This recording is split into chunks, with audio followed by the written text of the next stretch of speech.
Memori. Terkadang ingatan kita memudar seiring berjalannya waktu. Usia kita pun semakin bertambah. Kita sering sekali lalai dalam hidup ini hanya karena satu faktor aja, yaitu kelupaan. Walaupun kita tahu ini sangat menjengkelkan sekali, tetapi ya mau gimana lagi, kelupaan ini sudah manusiawi dan sewajarnya terjadi di dalam hidup kita. Tetapi pun kita juga bisa memperbaiki faktor kelupaan ini. Gimana caranya? Simak terus and stay tuned.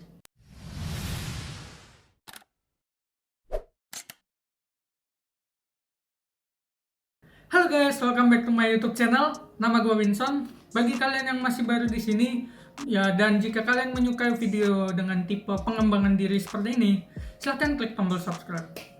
Oke, sebelum kita masuk ke materi memori yang sangat merumitkan kita di dunia ini, kita akan melakukan pemanasan terlebih dahulu. Pemanasan apakah itu? Yaitu dengan menggunakan animasi. Oke, jadi kita akan masuk ke proses pembentukan memori dengan menggunakan animasi tentunya, agar kalian dapat belajar dengan mudah. Let's go! Misalnya di sini kita memiliki 4 informasi, yaitu informasi A, informasi B, informasi C, dan informasi D. Keempat informasi tersebut akan dimasukkan ke dalam otak. Terdapat dua tipe memori, yaitu memori jangka pendek dan memori jangka panjang.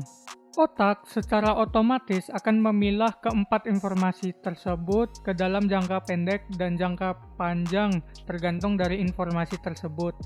Di dalam jangka pendek, semisal kalian ingin menyimpan informasi A, maka akan diproses ke memori jangka panjang. Tetapi jika informasi B kalian tidak ingin menyimpannya karena tidak terkesan, maka akan langsung segera dibuang atau terlupakan. Di memori jangka panjang, otak akan secara otomatis menyimpan dan mengorganisir informasi-informasi tersebut. Tetapi jika kalian tidak memiliki motivasi dalam mengingat hal tersebut, maka informasi tersebut akan memudar seiring berjalannya waktu. Tetapi tenang aja, karena informasi tersebut masih bisa dikembalikan jika kalian masih mengingat ciri-ciri dari informasi tersebut.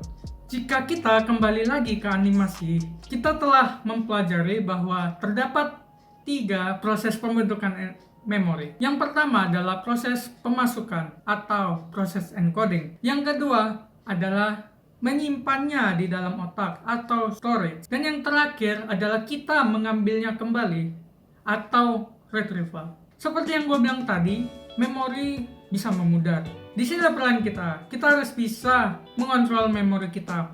Bagaimana cara mengontrol dan meningkatkan kekuatan memori? Yaitu dengan teknik repetisi atau pengulangan. Misalnya nih, kalian itu siswa, oke? 3 hari lagi kalian bakal ujian.